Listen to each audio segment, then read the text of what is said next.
the world of One Piece, there's really two sources of power or influence that you can have. And I'm not talking about like, oh, status in the warlords or status as a Yonko or status as an admiral or even Gorosei or Celestial Dragon. I am talking about sources of power. How do you become powerful? How do you get strength?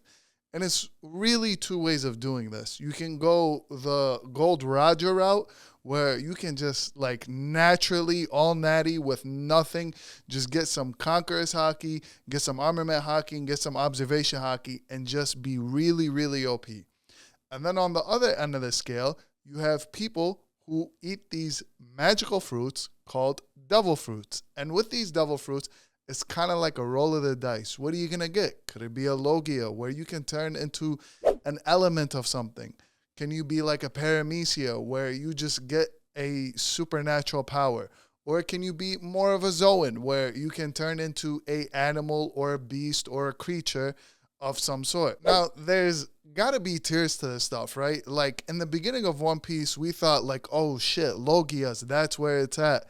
And, you know, you could turn into ice, you could turn into lightning, you can turn into fire, you can turn into magma, you can turn into lightning, you know, like you can turn into all these things, elements, and very powerful elements at that. But there's a step beyond that that we learned of recently. It's mythical Zoans. Mythical Zoans are Zoans that derive from mythical creatures in our real world or in the world of One Piece, right?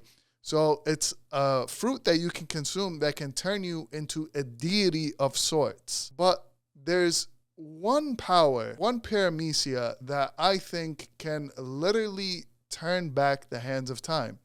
And it is none other than the Toki Toki no Mi, the Time fruit. The Time fruit is honestly one of the cooler Paramecias and one of the cooler devil fruits in general. It was owned by Toki Kozuku. I mispronounced that. It was owned by Toki Kozuki. She was the wife of Odin. Now, I'm not going to go on this whole spiel where I say how much I love Odin.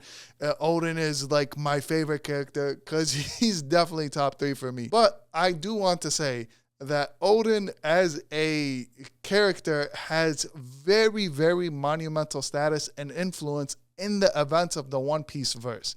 He descends from a noble family in Wano, and also on his adventures with some of the GOATs of all time, with Whitebeard, with Gold Roger, he met his future wife-to-be. Unbeknownst to him, she was from the Void Century. And as we've recently seen, the Gorosei know a lot about the Void Century. And she escaped from the Void Century 830 years ago-ish, right? Like, I don't know the exact number. Do we really? Her adventures through the time continuum have resulted that she is with Odin right now. And Odin being a very, very key character into the story, meeting the future king of the pirates, Goldie Roger, and going out to sea with Whitebeard, Edward Newgate. Seeing the One Piece itself is actually such a crazy concept. And when he got there, he realized that, wait a minute, I'm too early. I am 20 years too early for all of this. So what do? It wasn't his story, no pun intended, history. It wasn't his story, it was his son's story. But his son was also born a little bit early.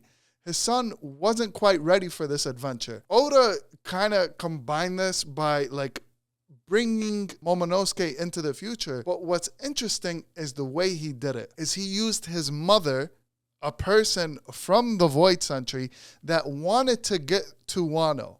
So she wasn't in Wano at the time, and she wanted to get to Wano 830 years ago. On her adventure, somehow, some way, through weird twists of fate and destiny, she somehow landed as being right next to Kozuki Odin.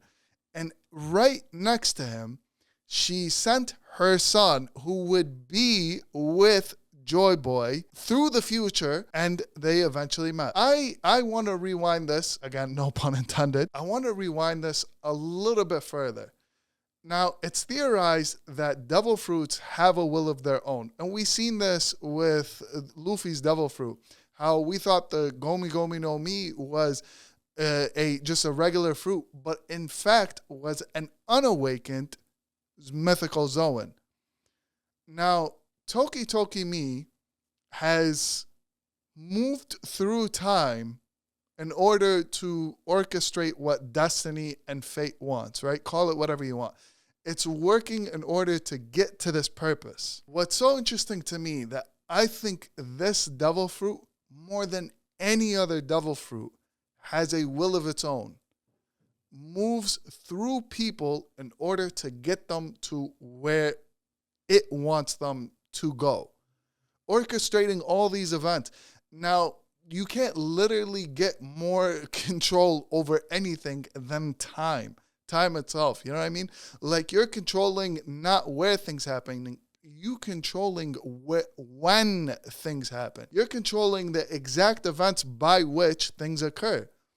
Now, this paramecia, in its unawakened form, allows the user to uncontrollably move forward through time. Now, I don't know if you guys noticed, but I said just a couple of seconds ago, unawakened. Now, putting on my conspiracy hat, what if it was to awaken? We've seen what a mythical Zoan like the Gomi Gomi no Mi does.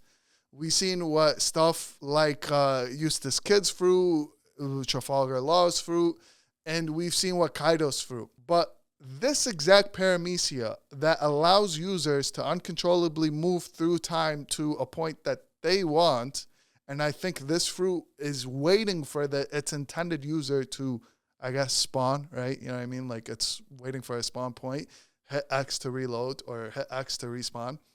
It's waiting for it to actually choose the right person. So I think we're waiting on a character that has yet to happen.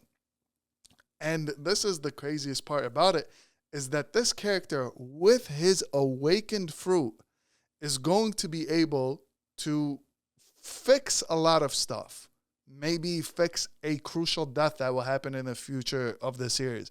Maybe it will fix what happens at some point between pirates and between the world government. And it might just be the fruition of a lot of plans that are by destiny itself. And we've seen, and the Gorosei has said, that destiny is moving in an all too scary motion. Well, scary for them. As for the Straw Hats, their comeback is coming. So to me, this is such an interesting concept. I love the way it happened. I think this devil fruit, if awakened, has the capability to change all of One Piece. And not, you know what? Even in its unawakened form, it has had massive implications. Now, let alone us talking about something that has been awakened to where the user can control it to an enormous extent. No, now we're talking about something insane. Now we're talking about something that can move forward and that can bring things backwards. Maybe I can go grab something. Maybe I can change time itself. Maybe I can say, you know what? I'll go grab this sword. I'll go grab Pluto. I'll go grab whatever I want, and I'll be able to use it how I want. It's not, I choose when I want to exist at which point in the continuum. Now, to me, time travel is crazy, definitely. But, you know, Oda did it. Oda introduced the time fruit. And I'm sorry, now we're going to live in a world where time implications has a lot to do with the story. Appreciate you guys for watching. Let me know what you guys think down below. If you guys like what you've seen, leave a thumbs up on the video, subscribe. See you guys on the next one.